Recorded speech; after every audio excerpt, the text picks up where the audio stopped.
Jaya Radha Madhava Kunja Bihari.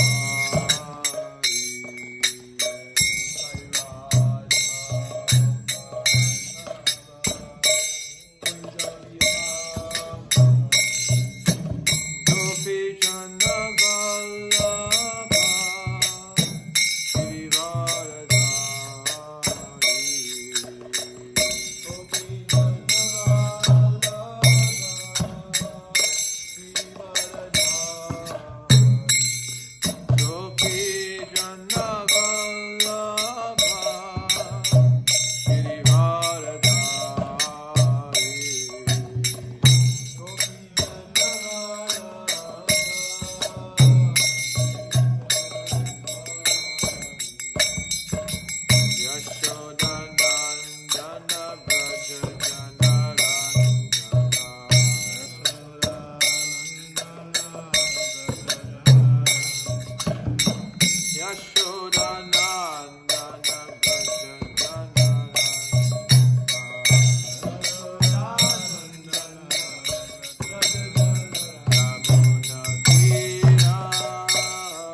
Yamuna Tira Vanachari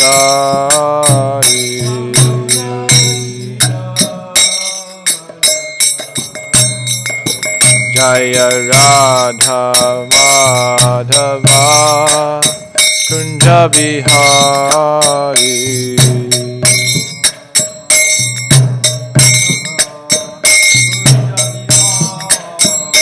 Jaya Radha Madhava Kunja Bihari.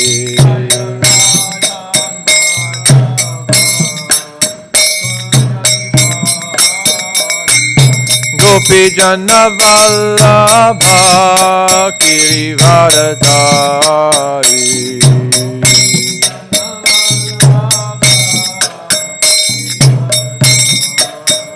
Gopi Jana Vallabha Girivaradari.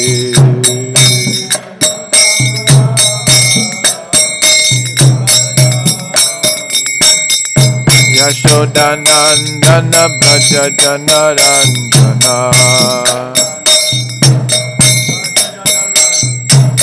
Yashodanandana Braja Janaranjana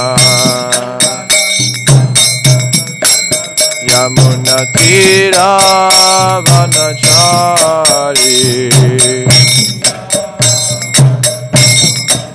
Yamuna Tira Vanachari Jaya Radha Madhava Kunja Bihari.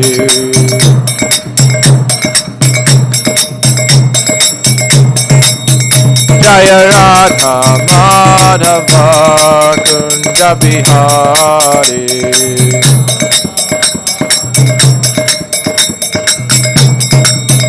Hare Krishna Krishna Krishna Hare Hare Hare Rama Rama Rama Hare Hare.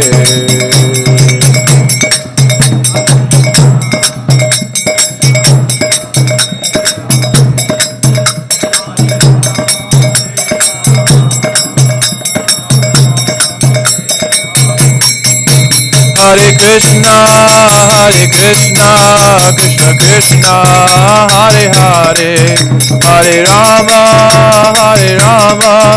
Rama Rama Hare Hare.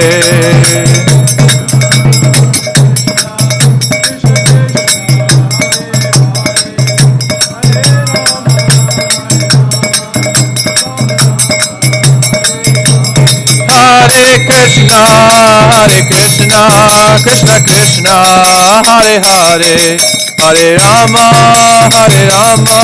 Rama Rama Hare Hare.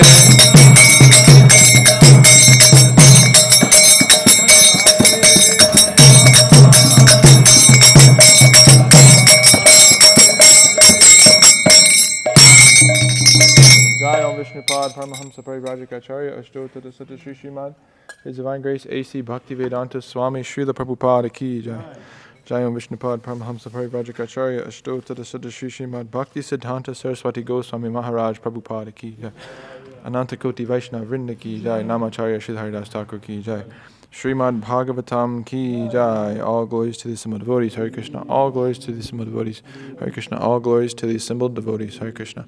All glories to Sri Guru and Sri Gauranga. All glories to Srila Prabhupada.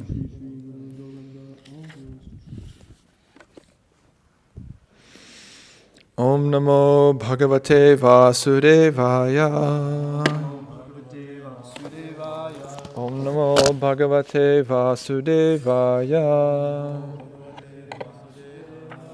Om Namo Bhagavate Vasudevaya. Reading from Srimad Bhagavatam, Canto 3, Chapter 9, Text 10. Ani. Okay. Aprita. Arta. Karanaha. Nishi. Nishayanaha. Nana. Manurata. Dhiya. Kshana. Bhagna. Nidraha. Daiva. Ahata. Arta. Rachanaha. Rishayaha. Api. Deva. Yushmat. Prasanga. Vimukhaha. Iha. Sangsaranti.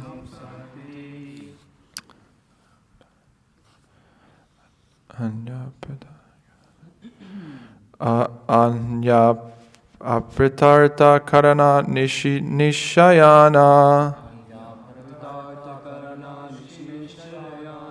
Nana manurata diyakshana bhagna nidraha.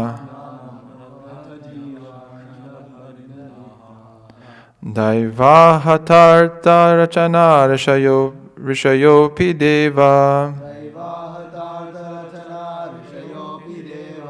Yushmat prasanga vimukha iha sangsaranti. Ahnya pratata karana nishayana.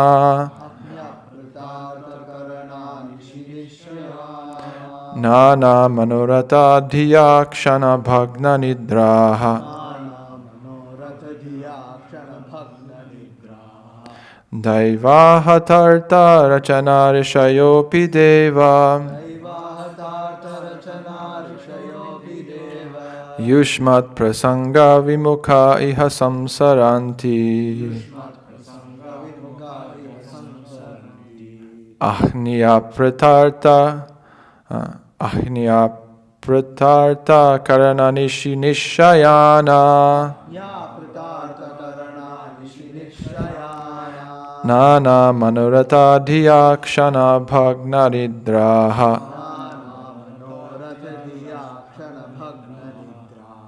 Daivahatarta rachana rishayopi deva.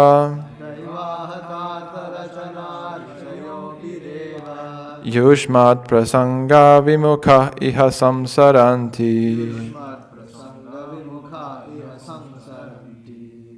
Please repeat. Ahnya pratarta karana nishinishayana. Nana manoratha diyakshana bhagna nidraha. Nana manurata diyakshana bhagna nidraha. Daivahatarta rachana rishayopi deva. Daivahatarta rachana rishayopi deva. Yushmat prasanga vimukha iha sangsaranti. Yushmat prasanga vimukha iha sangsaranti.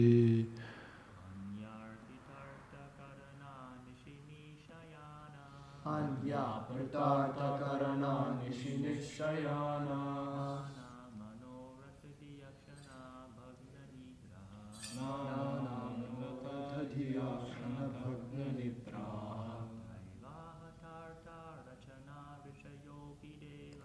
Daivahatartachana rishayopi deva Yushmat prasanga vimukha iha samsaranti.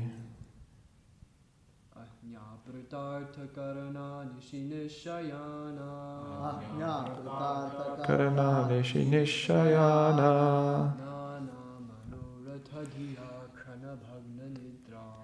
Nana manoratha diyakshana bhagna nidraha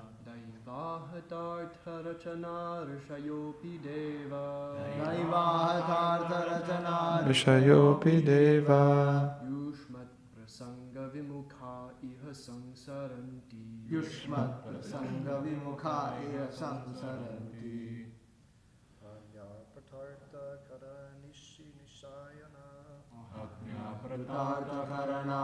Nishayana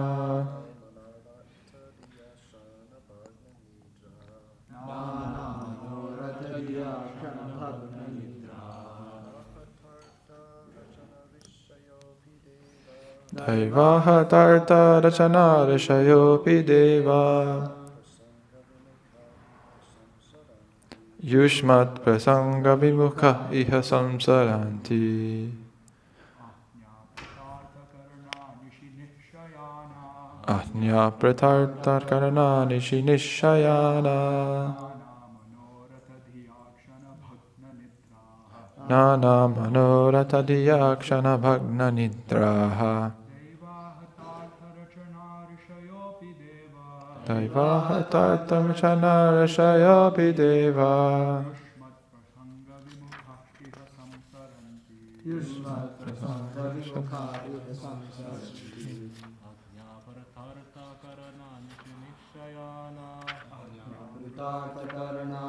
Nishayana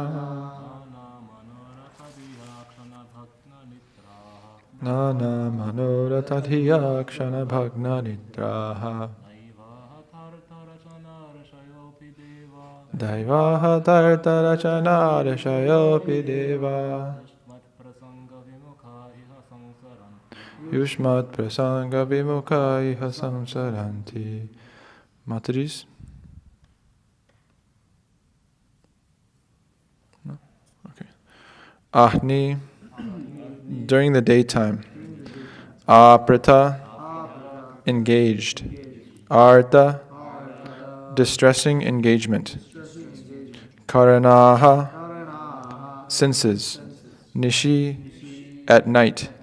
Nishayanaha, insomnia. Nana, various. Manoratha, mental speculations. Dhiya, by intelligence. Kshana, constantly. Bhagna, broken. Nidraha, sleep. Daiva, superhuman. Ahata artha, frustrated. Rachanaha, plans. Rishayaha, great sages. Api, also. Deva, O my Lord. Yushmat, your lordships. Prasanga, topic. Vimukhaha, turned against. Iha, in this material world. Samsaranti, do rotate. Translation and purport by His Divine Grace, A.C. Bhaktivedanta Swami Srila Prabhupada.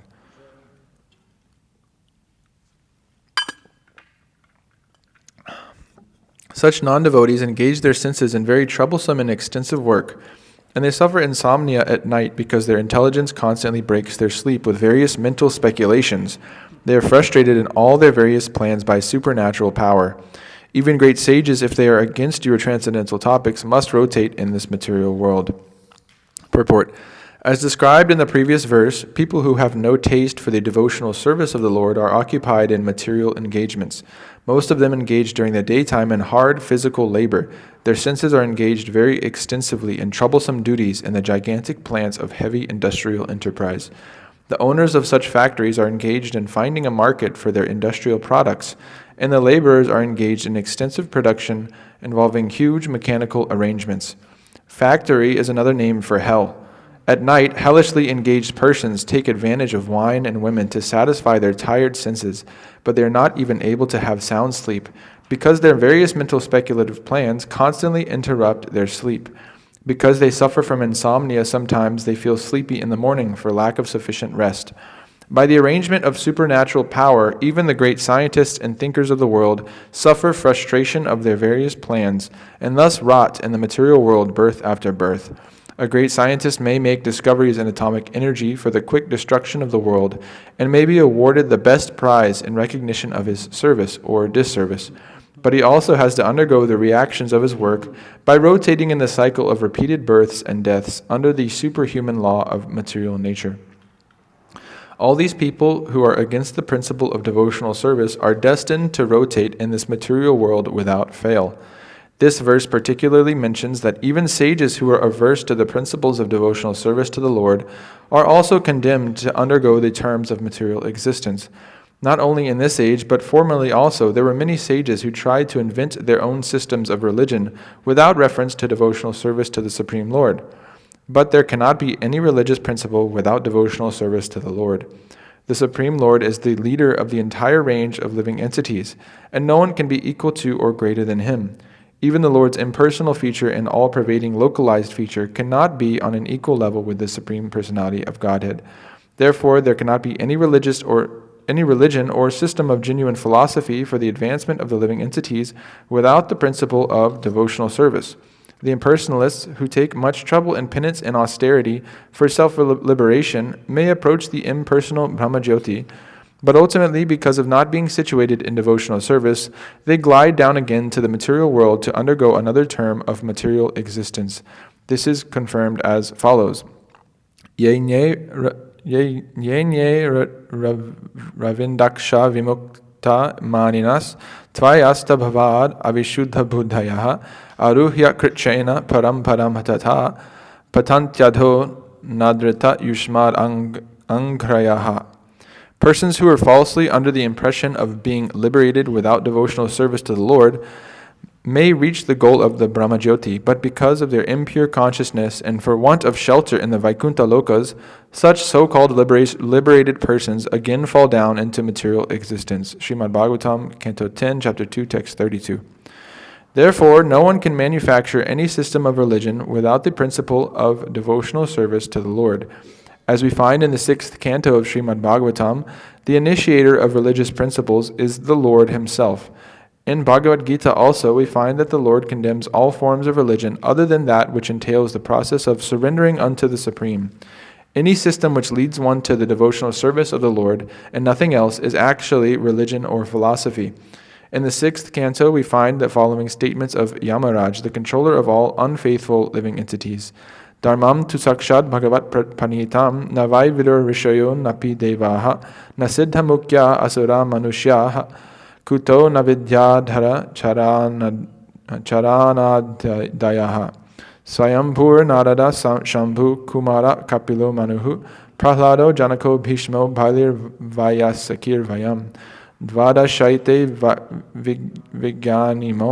vijanimo dharmam bhagavatam bhataha guhyam vishuddham durbodham yam yatvamritam ashnute.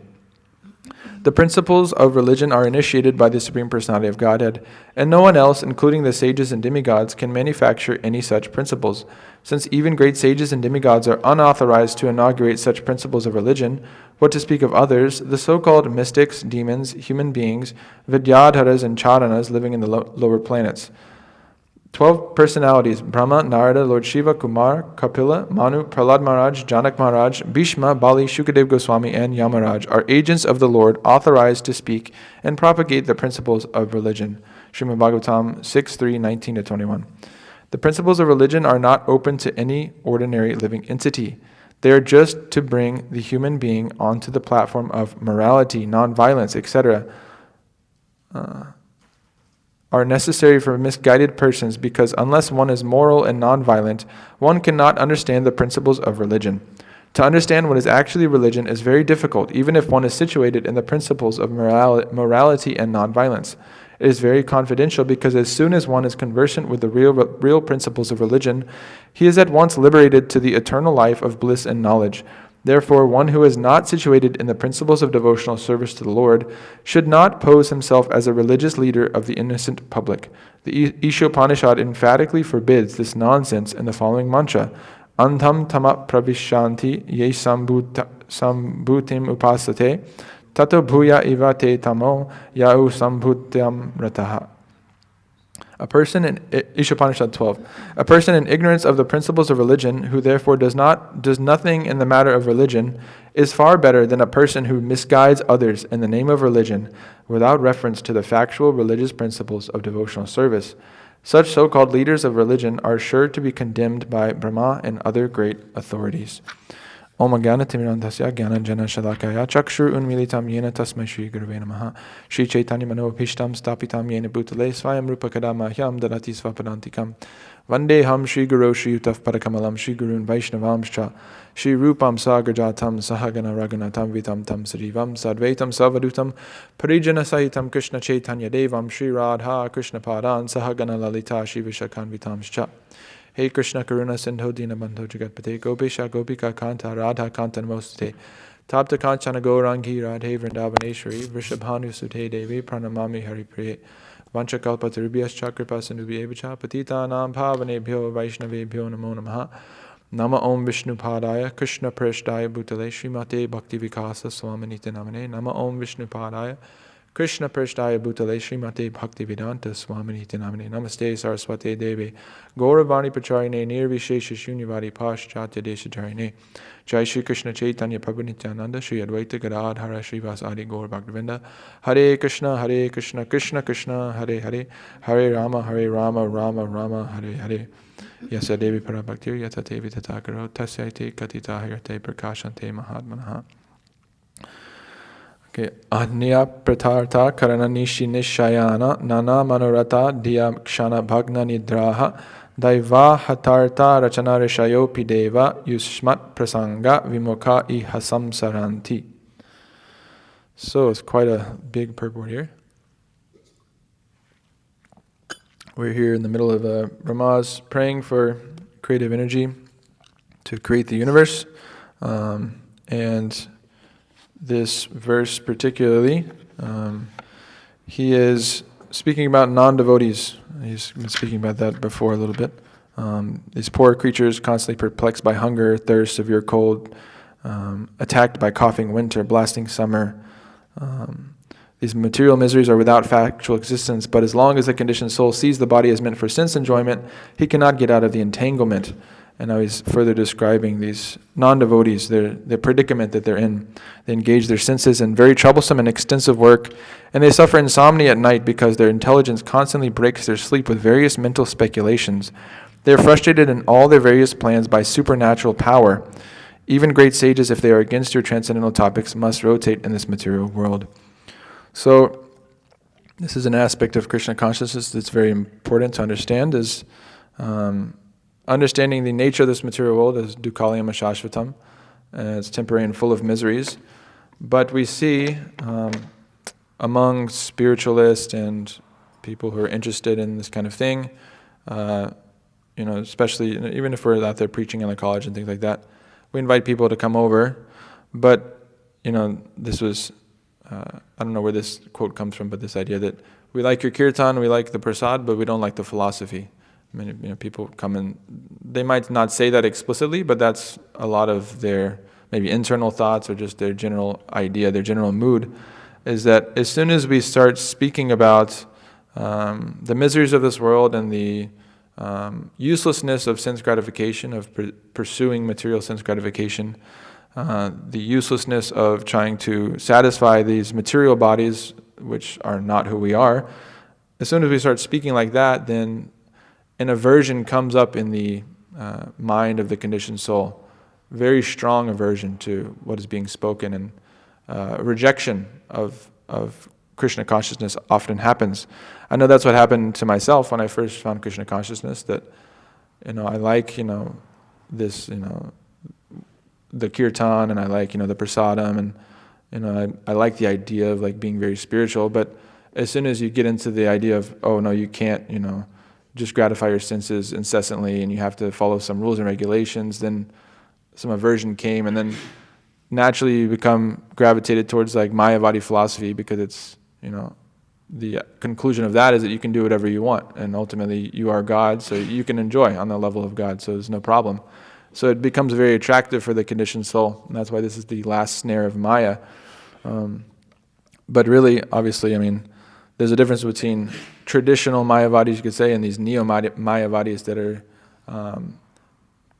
my Guru Maharaj says it as, the neo-Mayavadis are impious Mayavadis, and there's pious Mayavadis and impious Mayavadis. So generally, anybody that falls into that camp these days, especially like Westerners and stuff, they're spiritual, like BMSE kind of bhav.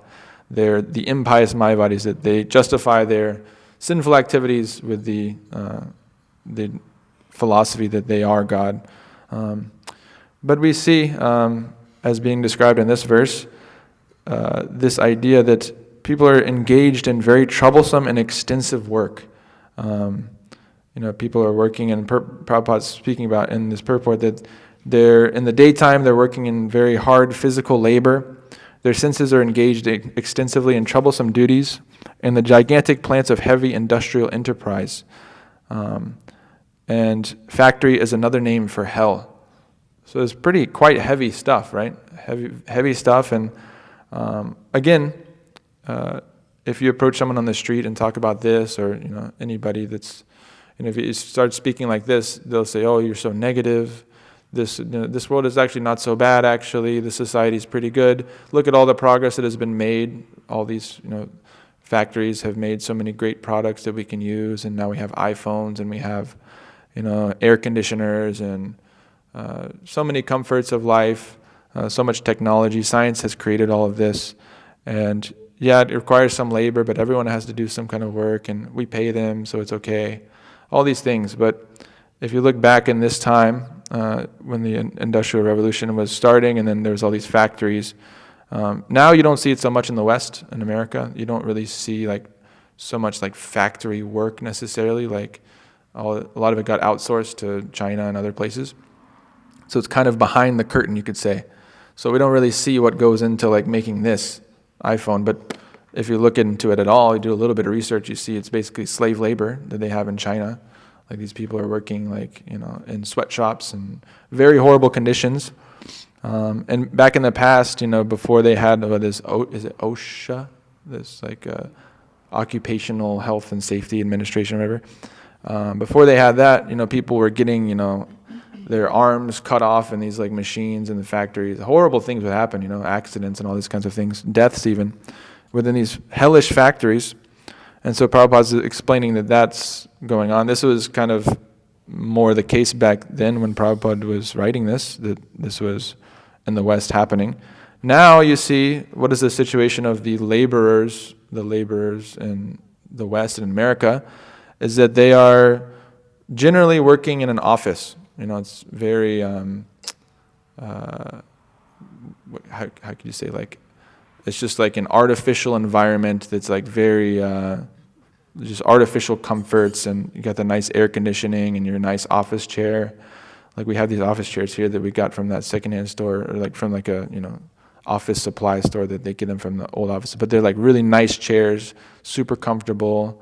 And so what they do is they create an environment for you in the office that seems very, very nice, and you kind of get just covered into this false comfort of you can just work in this job, you can come here 9 to 5, it's no problem, and you just become like a drone, you just become like a zombie almost, just working in this job, and all the while forgetting that your life is running out, and all the things that you actually want to do, you're not able to do those because you have to commute to your job, and then you have to work 8 hours, and by the time you get back home, you're really tired, and so you can't actually do anything that you want to do. You don't have energy for it.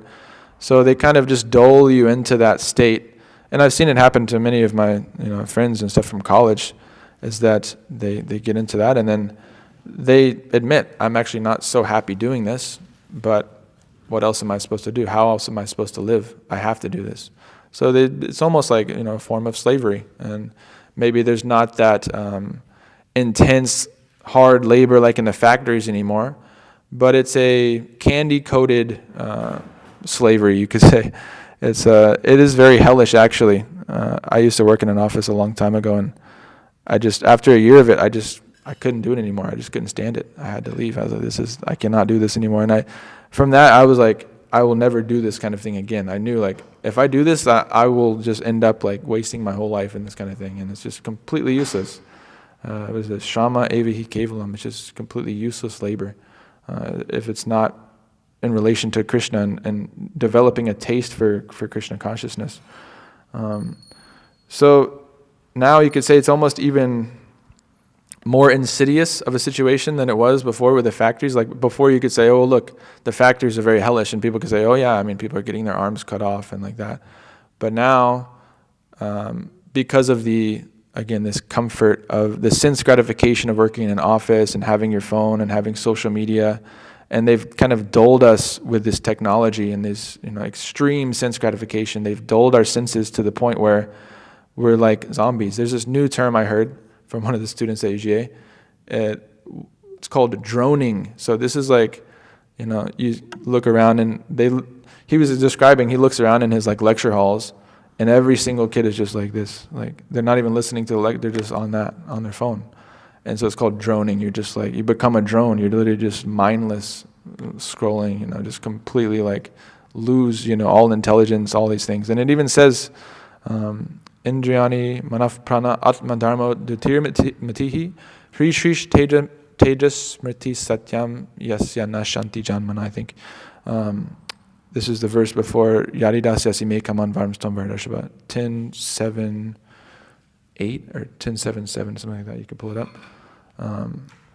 This is saying that because of lusty desires from one's birth, 10:7. No, sorry, 7:10. Yeah, I think it's that. 7:10, 8. Yeah. O my Lord, because of lusty desires from the very beginning of one's birth, the functions of one's senses, mind, life, body, religion, patience, intelligence, shyness, opulence, strength, memory, and truthfulness are vanquished. So because of these lusty desires, this kama, all of these, senses, all of these functions, intelligence, the mind, life itself, strength, memory, these are all completely vanquished. So we see when people are just completely giving in to their material desires, and they're able to experience such extreme levels of sense gratification as you do with like this technology, they just become completely like numb to it. So we have a slightly different situation now than this hellish factories. Of course, that's still going on in the world. It's kind of out of sight, out of mind for Americans. But we have this different situation where we're being completely numbed by this technology. And even then, that it still completely drains us. And so at night, is explaining here that at night, hellishly engaged persons take advantage of wine and women to satisfy their tired senses. So we go to the office and it drains completely drains our soul. And we go home and there's no energy left to do anything actually productive. So we just turn to intoxication and women and Netflix and whatever like that. And in the morning, it's being explained that in the morning they're tired because they have insomnia at night. They can't sleep at night because they're making so many plans in their mind, and ultimately they understand that they're not actually happy, and so they're in a lot of anxiety. And so this insomnia comes about. People can't sleep at night, and then in the day they're tired, so what do? They drink some Red Bull or some coffee. So immediately in the morning, the first thing you do is get intoxicated, get something to bring you up, and then you crash hard with that, so you have to take some more like midday. And then by the time the day's over, you've completely crashed from those intoxicants you've taken. And now you have to take something to bring you down because you're not going to be able to sleep because of the anxiety in your mind. So you have to drink alcohol or smoke some weed or something. And then, even then, they still have insomnia. This is what I used to do. I used to do that, just go up and down. And it's really like a horrible situation. But people don't even realize how terrible it is what they're doing. They don't even understand that what they're doing is really horrible. And there's so much to cover in this. I don't have so much time to do it. But this very, hellish situation. Another thing that people say, these students that we meet, and so many people when we're preaching is, I don't have any time. I just don't have any time. And this is the situation they're in. So even from the point of, even in high school even really, people get to the point where they don't have any time. They become engaged in, the academics and then some sports and extracurriculars, and they fill up their schedules to the point where they have no time to actually think about what they're doing. And then when they get to college, we see, there's students, we know this one, he's pre-med. And so because he's pre-med and he's not the brightest person, you could say, he has to study a lot to actually pass the classes, because they're very difficult classes. So even though he's, in association of devotees and all these things, he's not getting really the full benefit of it because he's, I have to study. He's not and he's chanting, that's good, but he's not actually let me read Prabhupada's books. He hasn't been able to read, or he hasn't taken the initiative to read any of Prabhupada's books since he, met us at the beginning of the semester. And, he's kind of gotten to a level in Krishna consciousness, he's chanting and following the 4 regs and things like that, but it's very hard to get to the next, to actually make any progress past that because he's so fully engaged, like it's Prabhupada saying, they engage their senses completely in this hard physical labor. And he's engaging his, he's not doing hard physical labor, but he's just engaging all of his mind and his consciousness and studying these mundane topics, the science and all these things, in order to pass these classes so that he can then get into medical school where he spends 6 years doing the same thing, also just, wringing every second of his day out of, and just fully focusing on studying these things, all with the hope of becoming a doctor. And then being a doctor, you also have to work very hard. And it's also, if you work in a hospital or something, that's a very hellish situation as well. You see people dying and having all kinds of horrible diseases and see people in their worst moments of their life. And so it's just very, very horrible thing. Another thing that small note I wanted to make here, that this word factory, again, we don't really have so much conception of it these days because I've never worked in a factory or anything like that. I worked in a warehouse once, but it's not like a factory. Anybody worked in a factory before? No.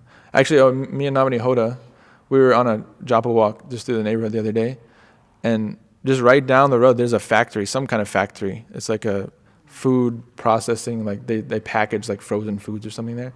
But we were maybe a quarter mile away from it. We started hearing this noise, this weird noise. What is that? And we walked up, and it's just this noise coming from this giant building, and it's super ominous. We just felt and there's barbed wire fences on the outside. We don't know if it's to keep people out or keep people in.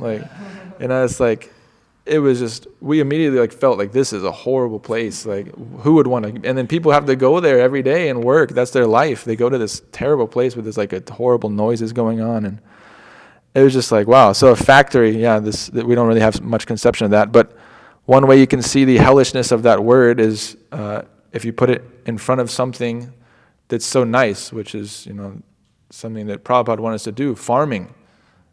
Open farm, something that's in the mode of goodness, it's very nice, natural, it's, in tune with Mother Nature. If you put the word factory in front of farming, it's the most hellish thing probably that exists on this planet. One of the most hellish things is mass slaughter of innocent animals that are poor suffering animals. So they call it factory farming instead of slaughterhouses. It sounds much nicer, factory farm. Oh, factory is very productive, and farming is very nice. So that just kind of stuck out to me. I was thinking about that. But the point that Prabhupada is ultimately making in this purport is that all these people are engaged in this useless labor, and even in the translation here, even great sages, if they are against your transcendental topics, must rotate in this material world. So not only are the karmis condemned to rotate, but even great sages who are self-realized and understanding who they are, and that sense gratification is useless, and pursuing after that is wrong, and they're renounced from the world. Even if they're in this stage, if they don't have attraction to the transcendental topics of the Lord, they must continue on in this world. They might go up to the Brahmajyoti for some time, but they have to ultimately come back down to engage in some activity, because that's the nature of the soul, to engage in some activity, to have desires. And so as long as we're against the transcendental topics of the Lord, we're envious of Him. And because of that, we're not able to come back to our constitutional position. And ultimately it comes down to what Chandanacharya Prabhu said yesterday, that this independent mentality, we have an independent conception of life, that we are here and okay, maybe God is there, but He's over there, and we can do what we want, and we can pray to Him for improving our material life and all these things, but ultimately, I'm in control, I'm doing things on my own, and God is there, He's created us, whatever, even if they are theistic. Generally the idea is that, we have, independence.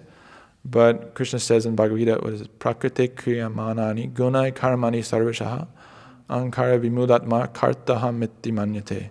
Can you pull it up? 327.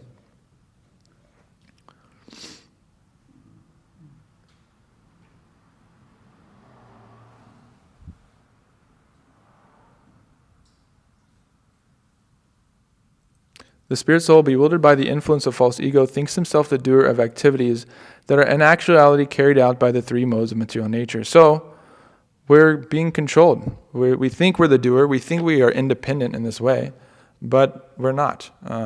We're being controlled. And my Guru Maharaj made this point that, the Bhagavad Gita is telling about how to act. How should we act in this world? But this verse is saying that, actually we're not acting at all. So how do we understand this? And he explains that the idea that we are the independent actor, that is what is the wrong idea. So we have free will, and we have the ability to desire different things, but ultimately it all comes down to Krishna's sanction, and we are actually completely dependent on Him. These bodies were not created by us, and these senses were not created by us. In one sense they were, because they were formed by our desires to have these, but the actual act of creating them, we didn't do any work to actually create them. And we're being carried around by all these different, modes of material nature and things like that. And you see, again, it's like this philosophy of Krishna consciousness is so sound and is so perfect. And again, you see this idea of independence. This idea of independence is so all-pervasive in this material world that even when you present this to someone, and over and over again you explain the philosophy of Krishna consciousness, you give many, many classes, and they seem to be understanding it, still they get to a point where, yeah, that's all nice, and I'm completely convinced of this, and reincarnation is a fact, and material world is suffering, is temporary, there's no use in actually pursuing anything, but I'm just going to do what I want to do anyways. That's kind of like, we see that over and over again doing this bhakti program, is that everything you're saying is completely, sound philosophically, and they can't find any flaws in the logic, but somehow people just become covered over by that independent mentality, and like I was saying, the lusty desires, they take away our intelligence, our senses, all these things, our life itself, and because of that, they just kind of continue on and just kind of reject Krishna consciousness at some point. But you see, people aren't so averse to service itself, actually. People are pretty attracted to serving something. They want to serve their family, or, a lot of people we meet, they want to go into the military. They have a desire to go into the military. They want to do some service or whatever. But again, talk about a hellish situation. Being in the military, okay, maybe if you're, in the reserves and you're not actually in active, being deployed, but the way the world's looking now, it could be a war coming, but if you get sent to war, you just can't imagine the horrible situation. But again, people, they play video games growing up and they think it's really cool to be in war and shoot people and kill people and all this stuff, and they think it'll be cool, but you go actually do it and you're not going to enjoy it so much. So people have, this, I want to serve my country. They don't know what that actually entails. They don't actually know what that's like. And when we present, you should serve Krishna. Actually, it's very nice. They think, actually, I don't believe that. They don't even have the kind of basic level of faith to begin that. And it stems from that again, that independent mentality, that enviousness of Krishna. And so this is what we must work very hard to curb. This is present within all the conditioned souls, and even when we come to Krishna consciousness, we still have that mentality. We still have that tendency to enjoy and to independently be the doer or the enjoyer. And so we have a tendency to try to enjoy devotional service, and I want to do the service that I like. I don't want to do this because, he told me to do that. I don't want to do that. I want to only do what I want. But we have to come out of that mentality and actually flip our entire perspective. There's this really good lecture, Preaching, Pot Washing, and False Ego by Bhakti Vikas Maharaj. Very nice that, I'll wrap up here in a minute, but one devotee came to this person that was washing pots. This devotee had been washing pots for like 6 years or something like that, and he said, when are you going to do something, go out and preach and do something like real thing? And the devotee washing the pot said, well, as far as I understand, what Krishna says is that, this is, also pleasing to him, and there's no gradation of it's not like that's so much better than what I'm doing. I'm, doing this for Krishna's pleasure. And so ultimately, actually, the pot washer was preaching to the preacher about, the proper understanding. And so this is something that can creep into our devotional service that, I only want to do this service, and this is the real thing, and, washing the pots isn't. But Vishnu Chitta Prabhu mentioned this one time, that when he was in Salem and he was washing the pots, I think Gokul Chandra Prabhu came up and said, this is not different from polishing Balaram, right? Or washing the deities. And so that completely changed his perspective of it. And yeah, I try to think of that too. And if I'm ever doing things like that, is, try to remember that idea that this is, the same as washing the deities. It's very exalted service. We're very fortunate to even be in the position of washing the pots. So we should, engage with the proper consciousness in devotional service, and not with the idea of I'm the independent enjoyer, I'm the controller, I'm going to do what I like, but with the idea of pleasing Krishna. We have to do everything to please Krishna, and through that we're able to get out of this horrible rotation in the material world that's being described here, out of these hellish factories, out of this, getting out of all of our various plans, being frustrated by the supernatural power. So I'll end my class there. I'm supposed to end early, so Srimad Bhagavatam ki jai, Srila Prabhupada ki jai. No questions.